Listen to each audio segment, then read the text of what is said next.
blessings for all nations.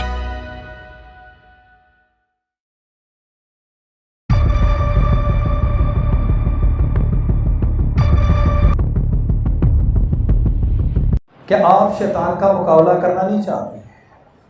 चाहते हैं जी?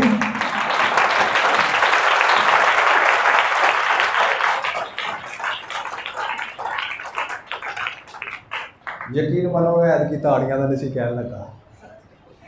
आप अगर तैयार हैं तो खुदावंद के मुक़द्दस कलाम को खोलें ताकि हम जो हैं अपनी नसीहत के लिए, अपनी तरबियत के लिए सीख सकें। मज़मून किस किस को पता है?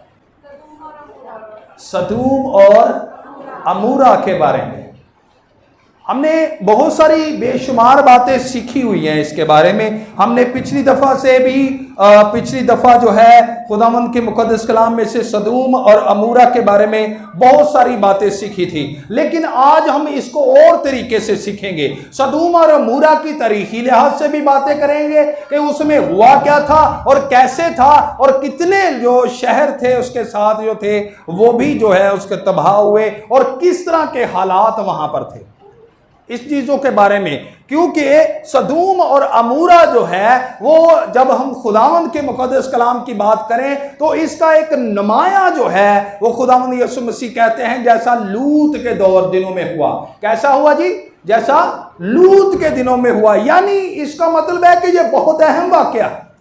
ये हमारी नसीहत के लिए हो सकता है, ये हमारी आने वाली जिंदगी के लिए हो सकता है, क्योंकि खुदावंद यीशु मसीह ने कहा था कि जैसे लूत के दिनों में क्या होता था, लोग शादी ब्याह करते थे, खाते पीते थे, एंजॉय करते थे, वैसे ही इब्ने आदम के आने के वक्त होगा। और इब्ने आदम क्या हो जाएगा जी? नागहान उन पर आ पड़ेगा। हम इन चीज़ों को देखेंगे। खुदावंद के मुक़द्दस कलाम में से हवाला निकालेंगे जी। पैदाइश की किताब उसका 18वां बाब और उसकी 20 ता 21 आयात, यानी 2 आयात हैं। यहाँ पर हम इसकी तलावत करेंगे। इसको नहायत गौर से सुनिएगा, क्योंकि हमारे लिए आज बहुत सारी बातें होंगी इसमें से सीखने वाली। इसमें हमारा किरदार भी मौजूद होगा और दुनिया का किरदार भी मौजूद होगा जी। यहां पर कुछ यूं मरकूम है,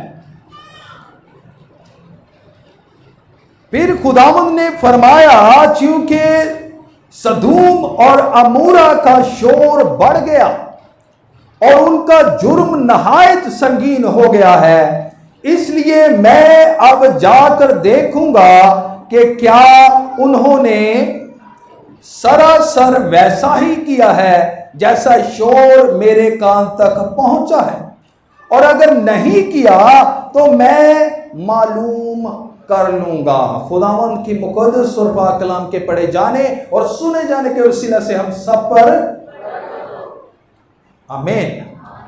खुदावंद की मुक़द्दस कलाम में अभी हमने पढ़ा है सदूम और अमूरा के बारे में। इसको हम जब सदूम और अमूरा के ऊपर आएंगे तो फिर इन बातों को सीखेंगे। बड़ी दिलचस्प बातें हैं, आप इन चीज़ों से बरकत हासिल करेंगे। जब हम देखते हैं कि बाप अब्राहम जो थे वो पहले कस्तियों के ऊर में रहते थे, और वहां पर ज्यादातर एक चीज याद रखिएगा कि शुरू से, यानी जैसे ही दुनिया बनी है उसके थोड़े ही वक्त के बाद जैसे बाबल का बुर्ज जो है वो बनना शुरू हुआ, दुनिया में तमाम जो लोग थे वो बढ़ना शुरू हुए, और उसके साथ साथ जैसे जैसे लोगों की समझ हुई या जिससे जिससे वो डरते रहे या जिससे उनको फायदा मिलता रहा, वो उनको माबूद बनाते रहे और उनसे डर कर उनकी जो है पूजा करते रहे। लेकिन खुदावंद खुदा की जात यहोवा पाक खुदा की याद क्या कहती है कि ऐ अब्राम, पहले याद रखिएगा अब्राम नाम था उनका,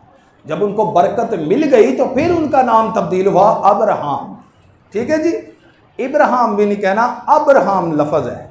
ठीक है जी, अब्राहम, ऐ अब्राम तू अपने रिश्तेदारों को, नातेदारों को छोड़ दे और जैसा मैं तुझसे कहता हूं तू वहां पर चल। मैं तुझे वो शहर दूंगा जहां पर दूध और शहद की नदियां बहती हैं। अब जैसे ही वो वहां से निकलते हैं तो उनके औलाद तो थी नहीं, और जब औलाद नहीं थी तो वहां पर इनका भतीजा लूत मौजूद था, और वो लूत को ही अपनी औलाद गिना करते थे, और वो शादीशुदा था। और विदिन लूत की फैमिली के वो वहां से कश्तियों के ऊर में से निकल आते हैं। अब जब निकल आते हैं तो एक ऐसा मकाम आता है जहां पर रहते रहते इनके भेड़ बकरियां ज्यादा हो जाते हैं। इनके चरवाहे जो हैं वो एक जगह पर चरा रहे होते हैं। तो क्या होता है कि हो सकता है मुमकिन तौर पर या तो भेड़ों की वजह से या उनकी आपसी चपकलस की वजह से कोई ऐसी बात हुई जो आपस में उनके लड़ाई शुरू हो गई।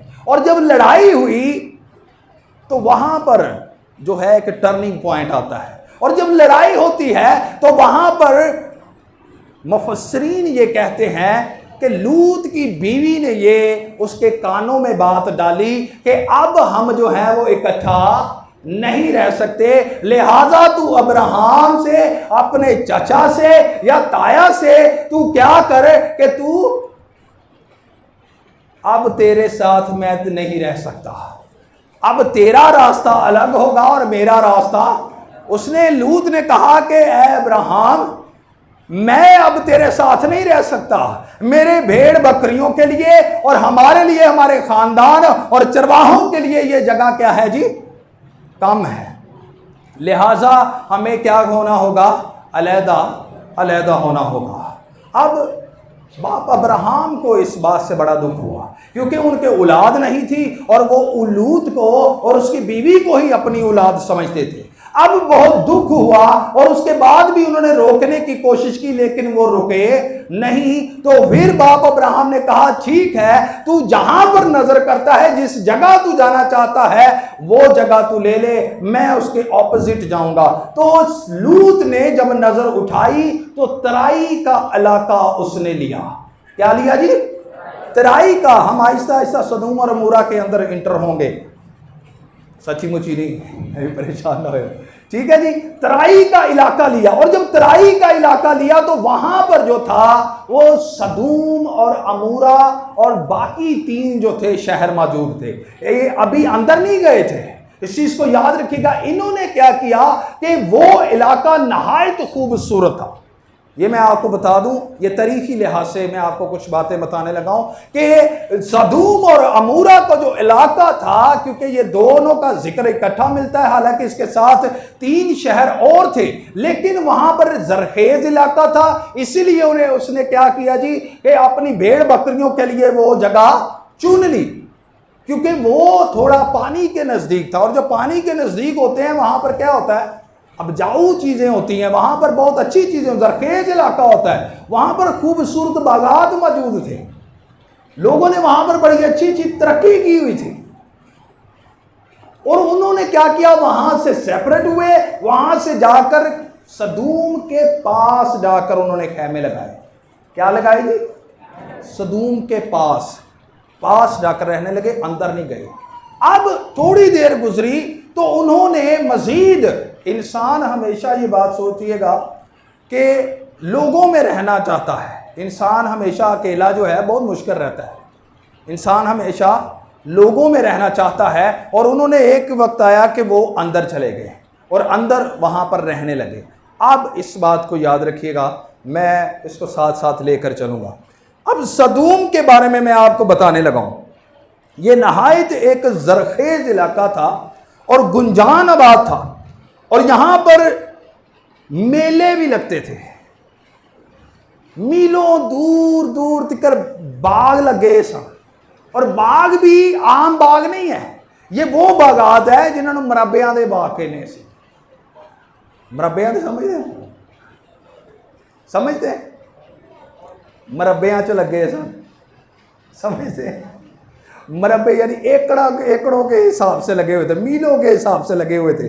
और वो फलों के और फूलों के बागात थे, वहां पर ऐसी जरखेज वो इलाका था। और जब अब थोड़ा सा इसको मैं बता दूं कि वहां पर जो था,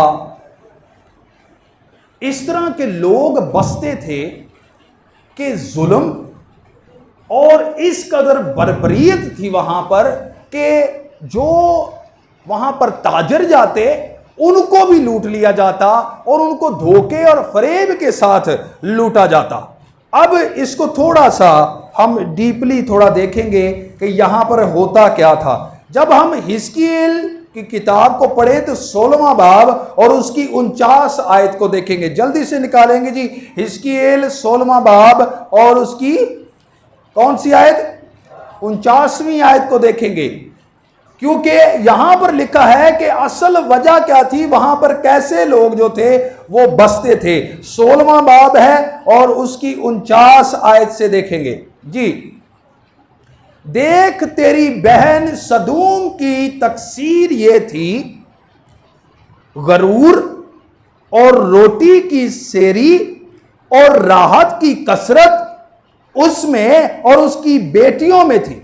उसने गरीब और मोहताज की दस्तगिरी ना की और वो मुतकब्बिर थी और उन्होंने मेरे हजूर घिनौने काम किए, इसलिए जब मैंने देखा तो उनको उखाड़ फेंका। ठीक है जी, इसका मतलब है कि वहां पर अफराद से हर चीज मौजूद थी। वहां पर क्या लिखा है? रोटी की सेरी, रोटी की सेरी यानी पेट भर के लोग खाते थे। वहां पर मुतकब्बिर लोग थे, उसकी बेटियां शेखियां मारती थी, यानी वहां पर औरतें में जो थी, जो लड़कियां थी वो भी शेखियां मारती थी और लोग मगरूर थे वहां पर, और वो मोहताज की दस्तगिरी नहीं करते थे, यानी वो मोहताज को पूछते नहीं थे। कुछ ज़हन च आ रहा है? क्या ज़हन में आ रहा है? आपने ये बातें सुनी हैं, कुछ जानी पहचानी बातें हैं, कुछ हमारे जहनों से बातें आ रही हैं, जहन में आ रही हैं। कौन सी चीज़ें हैं? अपने इर्द गिर्द नज़र दौड़ाएं, अपने इर्द गिर्द नज़र दौड़ाएं। मुतकब्बर, रोटी की सेरी, मोहताज की दस्तगिरी। अब वहां पर क्या होता था कि जो कोई शख्स वहां पर जाता, एक शख्स एलम से जो है वहां पर सदूम में आया, तो हदूद नाम का एक शख्स सदूम का शख्स था। जब हम तलमूद को पढ़कर देखें तो वहां पर लिखा है हदूद नाम का एक शख्स था जो ख्वाबों की तबीर करता था, और एलम से जब एक शख्स आया, कीमती जो उसके ऊपर ज़रीन रखी जाती है वो पहने हुए था और चंद ऐसी कीमती सामान था। अब उसने क्या किया कि वो शाम हुई, उसने कहा चले सदूम के मैं चौरस्ते में जो है वो जो रात गुजारता हूँ, सुबह होते ही मैं यहाँ से चला जाऊँगा। अब हदूद ने जब देखा, हदूद ने जब देखा तो उसने, उसके जहन में जो बात चलती, जैसे वो लोग थे, उसने क्या किया, उसने जाकर कहा, हाल अहवाल पूछा। उसने कहा कि हाँ भाई तू कहाँ पर बैठा है, कहाँ से आता है, कहाँ को जाता है। ये बातें तलमूद में है, इसको आप पढ़ सकते हैं। तलमूद की किताब जो है वो नेट पर भी अवेलेबल है। उसमें वहाँ पर लिखा है कि तू क्यों यहाँ पर बैठा है। उसने कहा जी मेरे पास ऐसा है कि मैं थक गया, मैं शाम हो गई, मैं यहाँ पर हूँ, तो मुझे किराए पर मकान नहीं मिला, मेरे पास सब कुछ मौजूद है, लिहाजा तुम्हें तकलीफ़ करने की ज़रूरत नहीं है। लेकिन उसने कहा नहीं, ऐसे बात नहीं हो सकती, मैं तेरे गधे को खाना भी दूंगा, चारा भी दूंगा, तुझे भी खाना दूंगा, आ तुम हमारे रात रह। तो क्या हुआ, उसने ऊपर से कीमती ज़रीन उतारी और कीमती सामान उतारा और अपने घर में जो है वो उसको रख लिया। घर में क्या कर लिया? रख लिया। और जब घर में रख लिया, छुपा लिया, तो उसने खाना दिया। सुबह हुई तो वो निकलना चाहता था, उसने कहा नहीं कोई बात नहीं, आज के दिन तो फिर मेरे साथ रहे, तो फिर जो है कल चले जाना। जब कल हुई तो उसने इसरार किया कि अब मैं नहीं रहूँगा, तो मुझे अब जाना होगा। तो उसने कहा जी ठीक है, ये चीज़ें ले और जा। जब उसने गधा उसको दे दिया तो उसके बाद वो चिल्लाना शुरू हुआ। उसने कहा कि भाई गधे के ऊपर ये फ़लाँ फ़लाँ चीज़ मौजूद थी, गधे के ऊपर फ़लाँ फ़लाँ चीज़ मौजूद थी, तो वो अब कहाँ है? उसने कहा कि मेरे पास रंगीन एक कंबल भी था, मेरे साथ एक कीमती चीज़ें भी थी। उसने क्या किया? उसने कहा हाँ मुझे पता चल गया तू ख्वाब देखे है, क्योंकि वो ख्वाबों की तबीर करने वाला था। उसने कहा तूने ख्वाब देखा है, और जब उसने कहा कि तू ख्वाब देखा है, क्योंकि वो ख्वाबों की तबीर करने वाला था, लोगों में मशहूर था। ये मैं क्यों तफसील से बता रहा हूँ, इसको मैं एंड में बयान करूँगा। हाँ, मैं तफसील से इसलिए बयान कर रहा हूँ परेशान तो नहीं हो गए? अजय तो शुरू हुआ है, ठीक है जी। क्यों मैं तफसील से बता रहा हूं, मैं इसको आपको बताऊंगा। अब उसने कहा कि मैं ख्वाब देखता हूं, इसको मैं धोखा दे के ख्वाब दिखा के चलो जी बाहर भेज दूंगा। वो शोर करना शुरू किया। अदालत गए तो वहां पर भी ये मुद्दा बयान हुआ। तो उसने जब दलीलें दी तो जज ने भी हदूद को सही करार दिया और उसने कहा वाकई में ये ख्वाब देखने वाला है, तूने ख्वाब देखा है, लिहाजा तेरी असल में कोई कहानी नहीं, लिहाजा ये बंदा ठीक है, लिहाजा तू तितरी हो। अब उसको भेज दिया। ये हो गया पहला वाकया। दूसरा वाकया क्या हुआ? सारी समझते हैं? सारी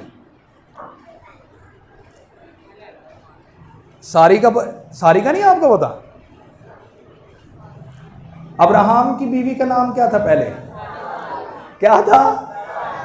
और समझ आइए, ज्यादातर सारा का नाम हमारे ज़हनों में होता है लेकिन उससे पहले नहीं। सारी ने अपने जो एक नौकर था एलियाजर, उसको भेजा कि जाकर लूत की फैमिली का जो है वो क्या करें जी, खैर व आफियत जाने। अब जब वो अंदर जाता है तो क्या होता है, एक शख्स से वो लड़ रहे होते हैं, और जब वो लड़ रहे होते हैं तो उनको कहता है ओ भाई तुम इसको क्यों मार रहे हो? वो भाग कर उसके पीछे आ जाता है, वो कहता है मुझे इससे बचाओ। तो सदूमी क्या कहते हैं कि भाई तू इधर की लगना है, जो आज भी हम कहते हैं, तू इसका क्या लगता है, तेरा रिश्तेदार है? कहता पीछे हो जा वरना तेरे लिए भी अच्छा नहीं होगा। तो उन्होंने क्या किया, उन्होंने ईंट पकड़कर उसके सर पर मारी और उसके लहू जो है वो क्या हो गया जी, बहना, बहुत ज्यादा बहना शुरू हो गया। और वो इसी तरह चलता जा रहा है। एक शख्स ने जब देखा कि लहू बह रहा है तो उसके पास आके कहता है ओए खड़ा हो, मैनू पैसे दे। उसने कहा क्यों? उसने कहा मैंने तेरा लहू निकाला है। सुनिएगा, उसने कहा जी पैसे किस चीज के? उसने कहा मैं तेरा लहू निकाला है और हमारे कानून के मुताबिक, सदूमी कानून के मुताबिक तुझे पैसे देने होंगे क्योंकि मैंने तेरा खून निकाला है। अब वो क्या हुआ, कहता है यार यह चंगी गल है, एक मेरा ही नुकसान होया, चोर नाले चतर। वो यहाँ पर करता करता काजी के यहाँ गया। आगे बड़ी एक दिलचस्प बात है, जब काजी के यहाँ गया तो उसने कहा जी देखें जी, एलियाजर कहता है देखें जी इसने मेरा ये हाल किया है और मेरे लहू जो है वो निकल रहा है, मेरे जख्म हो गया, मेरा नुकसान हुआ है और मुझे उल्टा ये कहता है पैसे दो। तो जज कहता है आहो तो दे। जज कहता है इसको दो क्योंकि हमारे कानून के मुताबिक ऐसा है। तो एलियाजर ने क्या किया कि वहां से एक चीज पकड़ी और जज के सर पर मार दी। उसके भी खून जारी हो गया। उसने कहा कि ठीक है तुम्हारा कानून है, अब तुम मुझे पैसे दो, अब तुम मुझे क्या करो, पैसे दो। फिर उसको आराम से उन्होंने जाने दिया। वहां पर ऐसे हालात है, मैं इनको आखिर में फिर इसको तफसील से बयान करूंगा। तीसरा वाक़या, फिर उसके बाद कहानी फिर तसलसल में जाएगी। मैंने सदूम के अंदर जो है वो तमाम बातें बता रहा हूँ। सदूम में इस तरह होता था, कोई मोहताज खैरात यानी जिनको फ़कीर कहते हैं, इस कदर हालात मैं कहता हूँ संगीन थे कि सदूम के अंदर जो कोई फ़कीर चला जाता उसको खैरात तो दी जाती, लेकिन उसको तमाम लोग ये अहद करते कि ना उस पैसे से जो उसको खैरात दी गई ना वो कुछ खरीद सकता है और ना कोई उसको खाने के लिए देगा। और जब ये होता था, और यकीन करें वो बेचारा वहीं पर बिलक बिलक कर भूख से मर जाता। और ऐसे वहां पर कम ज़र्फ लोग थे कि जब वो मर जाता तो उसके जिस्म के ऊपर से चीथड़े भी वो उतार लेते, उसको नंगा कर देते थे और नंगा करने के बाद बाहर रेत में उसको दफना देते, नंगे को दफनाते थे। बेटियों के साथ इस तरह होता था। अगर वो उसको खाना खिलाती तो लूत की बेटी के साथ, ये तलमूद में लिखा है, लूत की बेटी के साथ क्या हुआ कि उसके पूरे जिस्म के ऊपर उसकी मदद करने की वजह से ऊपर शहद जो है वो जो है लगा दिया गया। और शहद जो लगाया गया तो उससे उसको बाद में मक्खियों के करीब छोड़ दिया गया, शहद की मक्खियों के करीब, ताकि उसको डंग मार मार के वहाँ पर मार। इस तरह के लोग वहाँ पर मौजूद थे। लेकिन खुदा कहते हैं कि मैं इसलिए आया हूँ कि सदूम और अमूरा का जो शोर है वो मेरे कानों तक पहुंचा है, लिहाजा मैं जाकर देखूंगा कि सरासर वैसा ही है, या अगर ये पता ना चला या मुझ तक ये शोर पहुंचा है, अगर वो नहीं बताते, अगर वो जाहिर नहीं करते, तो मैं क्या कर लूंगा, जान लूंगा, मैं देख लूंगा। और फिर क्या होता है, फिर वहां पर बाप अब्राहम के पास 3 जो हैं, क्या होता है, 3 अशास आते हैं, 2 उसमें फरिश्तगान हैं और एक खुदावंद ताला की जात है। और एक बात याद रखिएगा कि खुदावंद यसू अल मसीह की जात जो है वो यहां पर ही नहीं है कि नए अहदनामे में है, वो पुराने अहदनामा में भी जाहिर होती है। और यहां पर जो जात जाहिर हुई है वो यसू अल मसीह की जात है, क्योंकि जमीन पर जब भी खुदा जाहिर होगा तो वो यस्सु मसीह की शक्ल में जाहिर होगा, क्योंकि खुदा को कोई इंसान देख नहीं सकता। खुदावंद ने कहा कि कोई मुझे देख नहीं सकता, अगर कोई मुझे देखेगा तो क्या होगा, मर जाएगा। इसलिए खुदावंद यस्सु मसीह जो है वो इस दुनिया में आए ताकि क्या हो जी, कि हमारी आपसी बात हो सके और कोई शख्स हलाक ना हो बल्कि हमेशा की जिंदगी। हालेलुया। और फिर क्या होता है, बाप अब्राहम कहते हैं कि आप लोग खाना खाओ। मैं थोड़ा सा इसको क्लोज करना चाहता हूँ, आप लोग खाना खाओ।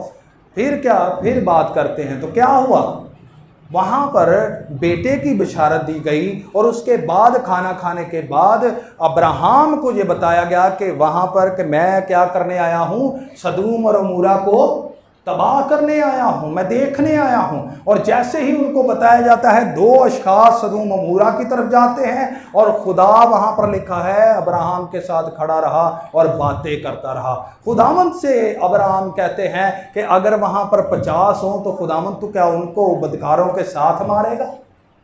उसने कहा नहीं, मैं 50 की वजह से उसको छोड़ दूंगा। फिर कहते हैं कि 45 हो, उसने कहा उस लिए भी छोड़ दूंगा। उसने कहा 40 हो, उसने कहा उसके लिए भी छोड़ दूंगा। अगर 35 हो, उसने कहा वो भी 30 हो, 20 हो, 10 हो, उन्होंने कहा मैं छोड़ दूंगा। तो फिर क्या होता है, जब एकदम से मंजर बदलता है और सदूम और अमूरा के अंदर चले जाते हैं। और जैसे ही फरिश्तगान अंदर जाते हैं, फरिश्ते अंदर जाते हैं, तो लोग उनके ऊपर झपटना शुरू हो जाते हैं, क्योंकि वहाँ पर लौंडेबाजी भी बहुत मौजूद थी, हम जिन्स परस्ती मौजूद थी वहाँ पर, हम जिन्स परस्ती। कुछ फिर याद आया है, आजकल के दौर में भी यही चीज़ है।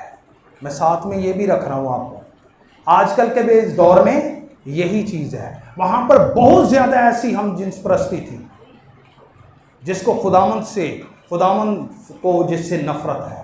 और जैसे ही, क्योंकि फरिश्ते खूबसूरत थे, उन्होंने इनको चीज़ों को जो है वो करने की कोशिश की, लेकिन लूत ने उसको पकड़ा उनको और अंदर ले गए। और उन्होंने और कोई बात नहीं की, उन्होंने सिर्फ यही अंदर जाकर बात की, हम आए हैं इसको तबाह करने, लिहाजा तू अपनी बेटियों, अपनी बीवी और ख़ुद को लेकर, और जो कोई इस हल्का में है, शहर में है, लेकर बाहर निकल जा। कहां पर निकल जा?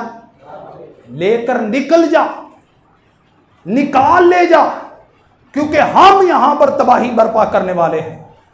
खुदावंद की तरफ से यह ऑर्डर हो चुका है, क्योंकि ये हालात कुछ इस तरह के हो चुके हैं, कुछ इस तरह की बातें हो चुकी हैं। यहां पर गुनाह जो है वो अरूज पर पहुंच चुका है, लिहाजा तुम यहां से निकल जाओ, वरना क्या हो ये ना हो कि इनका अजाब तुम पर भी क्या हो जाए, नाजिल हो जाए। लिहाजा इस अजाब से निकलने के लिए क्या करो, जल्दी करो। और जैसे ही वो बाहर निकलते हैं, लोग झपटने की कोशिश करते हैं, लेकिन फिर वो उनको क्या कर देते हैं, बिनाई उनकी जाती रहती, अंधा कर देते हैं और वो उनको देख नहीं सकते। फिर खुदा का बंदा कहता है, खुदा के फरिश्तगान कहते हैं, अब बाहर निकल जाओ, जल्दी करो, भागो, इस जगह से भागो, इस मकाम से भागो। अब ये 2 मरतबा 3 मरतबा ये बातें हुई हैं कि निकल जाओ, यहां तक के कहा गया, लेकिन फिर भी वो नहीं गए। फरिश्तगान ने उनको बाजू से पकड़ा और फिर बाहर लेकर गए, लेकिन वो फिर भी वहां पर नहीं गए।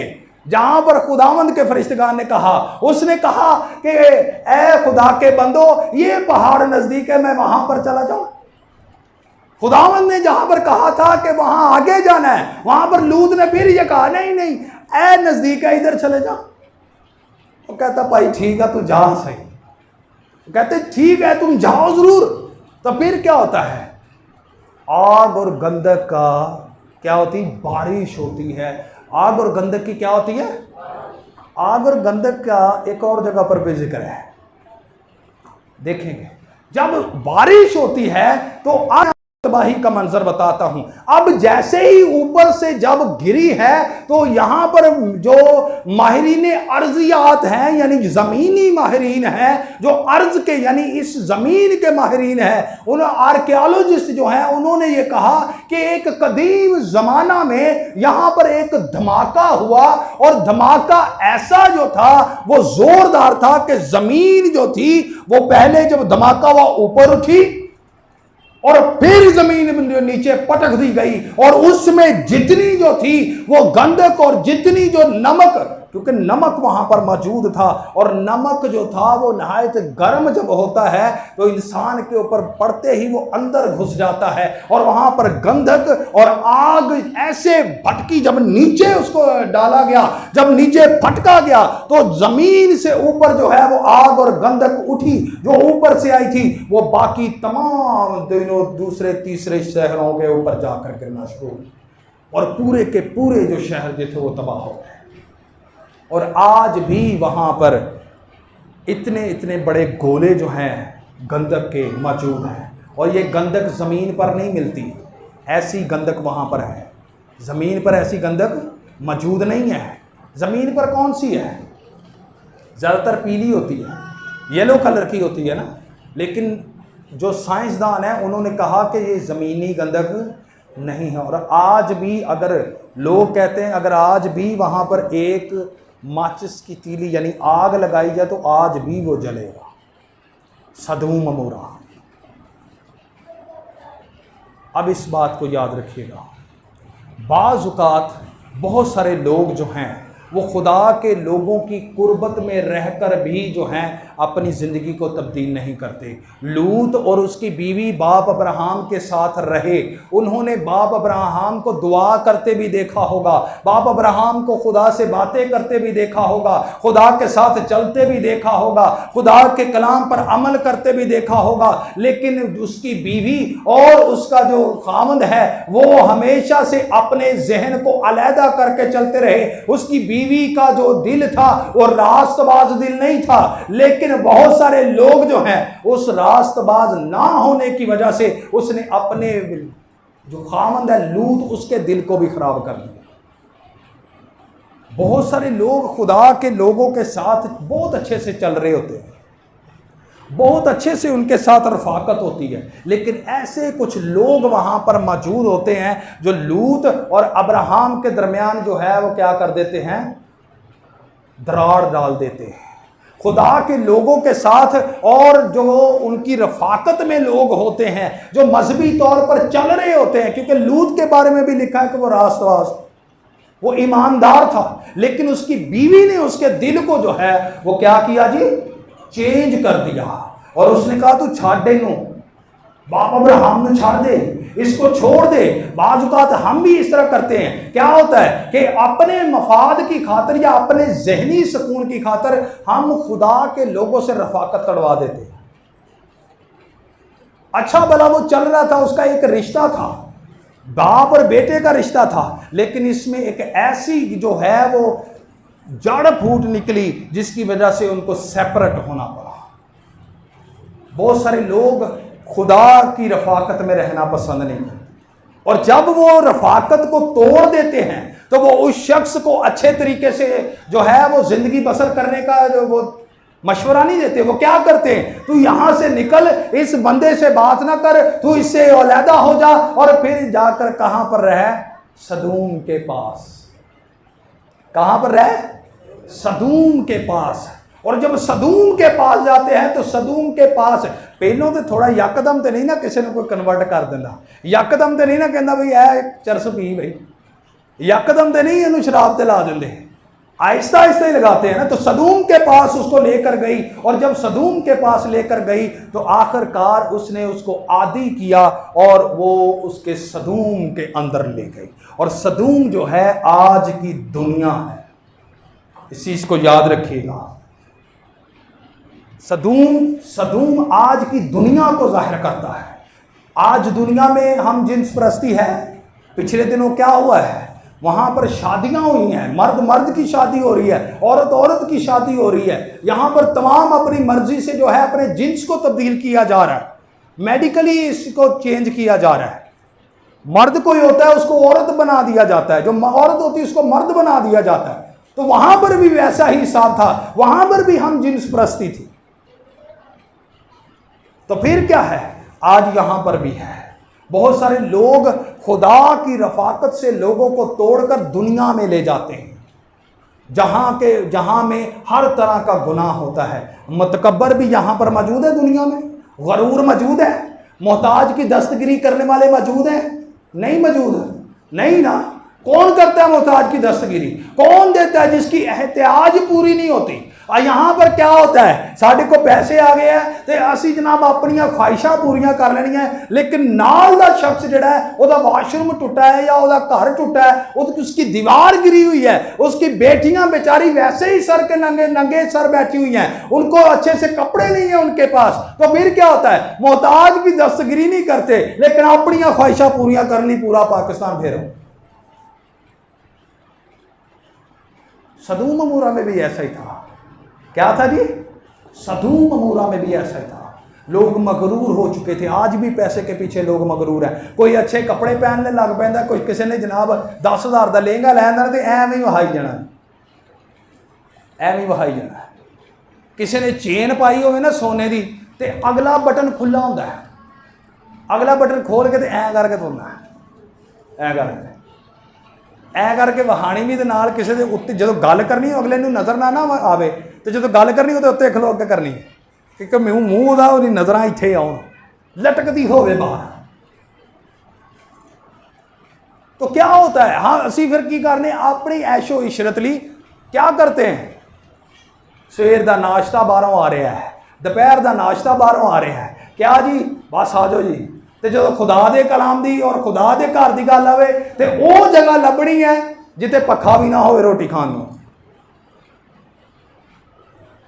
यही चीज याद रखिएगा कि यहां पर मुतकब्बिर लोग थे, वो अपने स्टेटस को लेकर मुतकब्बिर थे, लेकिन ये दुनियादारी है। मगरूर का मुकाबला खुदा खुद करता है और किसी दे प्यो की जरूरत नहीं है खुदा दे सामने खड़ोने की।